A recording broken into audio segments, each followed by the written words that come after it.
Hi everyone, I'm Catherine Korostoff from Research Rockstar, and today I would like to talk more about data and specifically how those of us in the market research and customer insights professions really harness the power of data.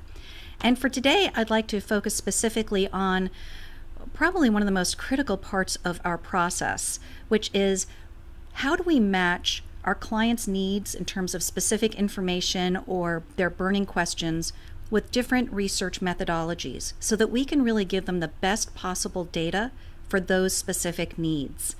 Now, in the old days, this was kind of an easy process, to be frank. A client would come to you with a specific need to understand something about customer attitudes or behaviors, and we had our tool chest, right? We would recommend maybe surveys or focus groups, maybe in-depth interviews or ethnography. But for a lot of years, those were pretty much our options. But today, of course, we know that we have over 20 different options. There are a lot of different methodologies that we can harness, both qualitative and quantitative. There are a lot of different types of data we can take advantage of and data sources. We have in-house data, we have primary data, we have structured and unstructured data. So it's really become a very complex decision. So as a professional in this space, how am I going to make sure that I am being objective and that when I take my clients' burning questions and I make a recommendation for what methodology and data sources to use, how can I be sure I'm being really objective in that decision and avoid perhaps defaulting to those options that I'm personally most comfortable with? So what I've done, and something that some of you may have seen if you're a Research Rockstar student, is I've developed a framework for how to think about this process, how to think about starting with the client's information needs and actually getting to a very objective set of recommendations about the best way to meet those needs. So I'm going to show the framework here on the video, but I'm also putting a link to a PDF in the notes, so please do download this. We don't ask for any information. You can just click and it will download right away. So this is what I call a goal-centric framework for selecting data options. Now, I know that some of you are very precise market researchers, and you may not like that phrase, data options. To be honest with you, I don't love it myself.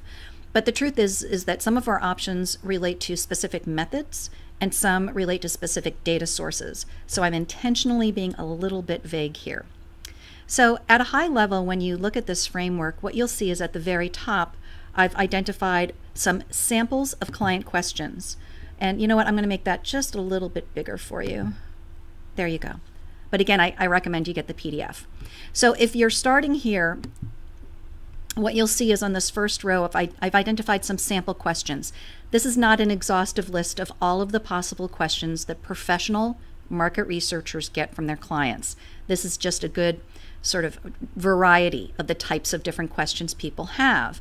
And then what you'll see is I'm suggesting that when we get those questions, and sometimes that takes work too, right? Sometimes we have to do a little work with our client getting their needs and interests boiled down to really succinct goals and objectives. But once we have those clear objectives, those clear questions that we want to answer through the use of really reliable, objective research and analysis, then what we're going to do is, in this model, say, what's the best way to meet that need? And I am positing that there are 4 primary categories that most questions fall into. And I call these discover, experiment, measure, and predict. So those are down here. So discover, experiment, measure, predict. So in this model, when we get that client question, we can take a moment to reflect, is this something where I'm trying to discover customer attitudes or behaviors? Is it something where I'm going to want to do an experiment to see how people behave? Is it going to be something about just taking a measurement? I want to understand how broadly something exists.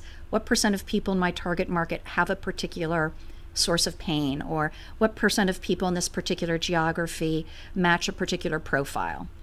And then finally, predict. Now, prediction is a really hot topic these days for many of us because there are a lot of organizations, a lot of clients, a lot of big brands that are trying to predict consumer behavior. And even on the B2B side, we see a lot of interest in prediction. And prediction is a very particular thing, right? There's a lot of things that can go into prediction. But it turns out that all four of these categories actually have a lot of different data options. So what I've done here in my model is I've identified some of the more common ones. So let's say your client comes to you with a question and you decide this is really a discovery project. I need to discover what a certain target market feels about something, or I want to discover their emotional associations with a brand, or I want to understand how they behave or how they use the specific product. There are a lot of different types of behaviors I could be interested in. If I'm trying to do discovery, as I show here, there are a lot of different options that we have available. And by the way, there are a lot more than 5. I'm just listing 5 here in this model just because, well, frankly, I was trying to fit it onto one page, but I did pick the ones that I personally find to be most common in my own work. So if I'm really looking to do something where it's a discovery project, I could do ethnography, I could do focus groups, I could do interviews, I could do online projective methods, or I could do social media listening. And again, there are other options, but those are 5 pretty darn good ones. So rather than just default to say focus groups, take that step back, and I want to make sure, have I really considered all of my options for discovering customer attitudes or behaviors?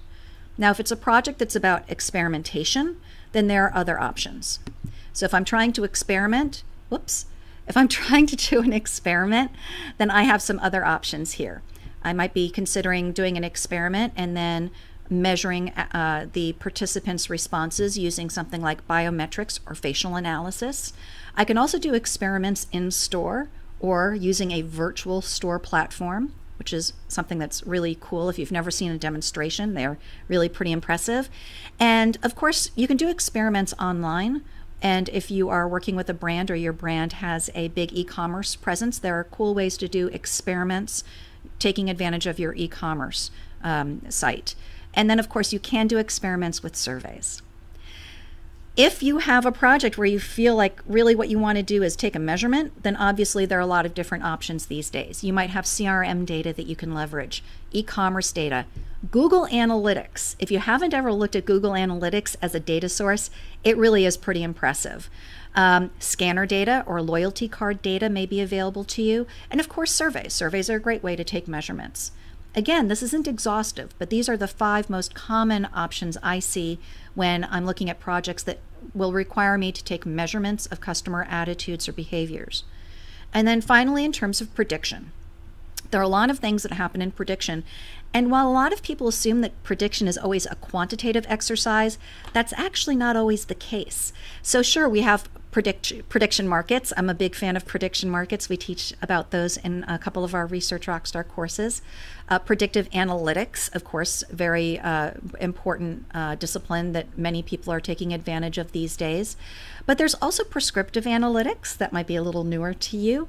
And then scenario planning. I personally am a huge fan of scenario planning, and that is something where you take multiple data sources to go through basically a scenario planning exercise.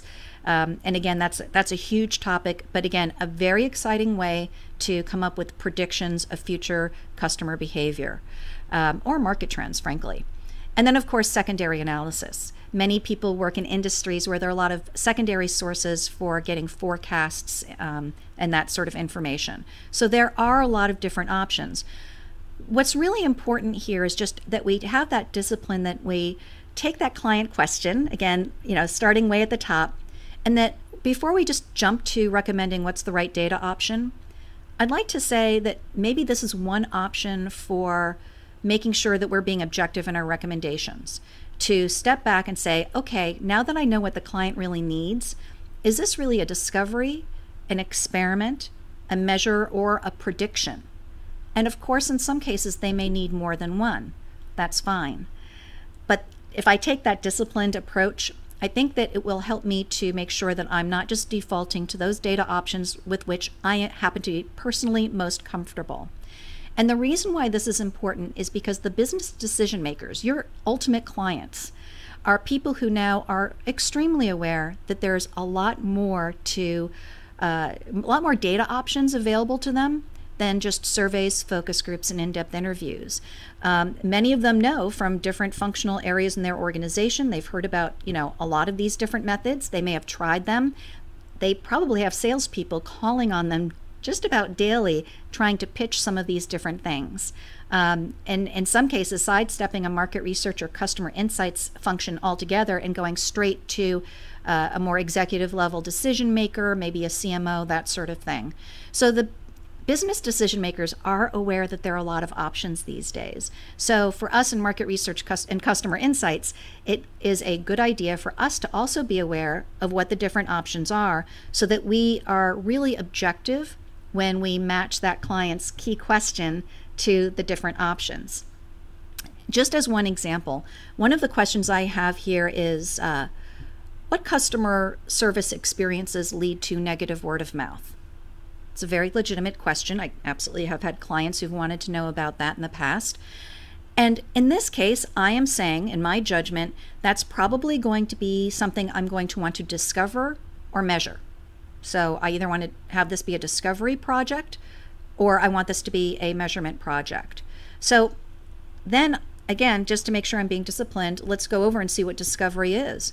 Well, if I'm trying to understand what sort of experiences lead to negative word of mouth, I could look at some of these different options. I might decide, maybe social media listening is the right way to go. Maybe this is a project for a client that's a pretty big brand and there's a fair amount of online chatter.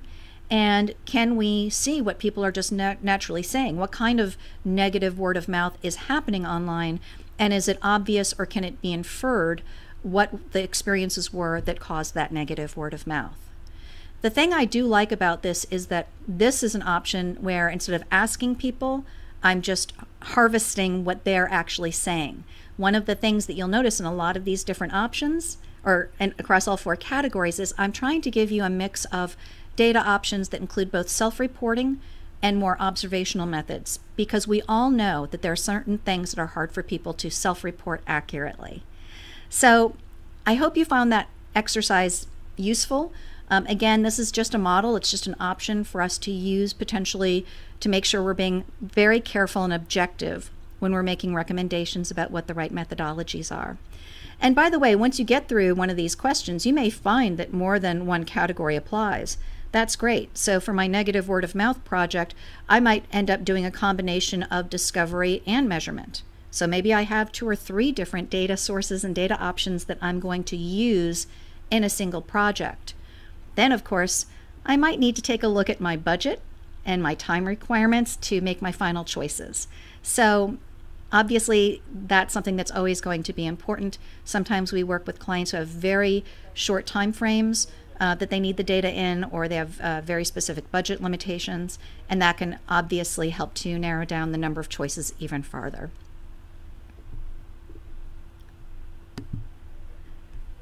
Well, that's it for today. Thank you for joining me. If you're interested in continuing this conversation, please don't be shy. I'm also happy to hear about ideas people have for improving this framework. This is definitely a work in progress, and I think that it's something that could be really a helpful conversation for people to have. Again, I welcome collaboration if anybody wants to make suggestions on how to improve it. Here's my contact information, and if I can be of help, let me know. Thanks, everybody. Have a great day.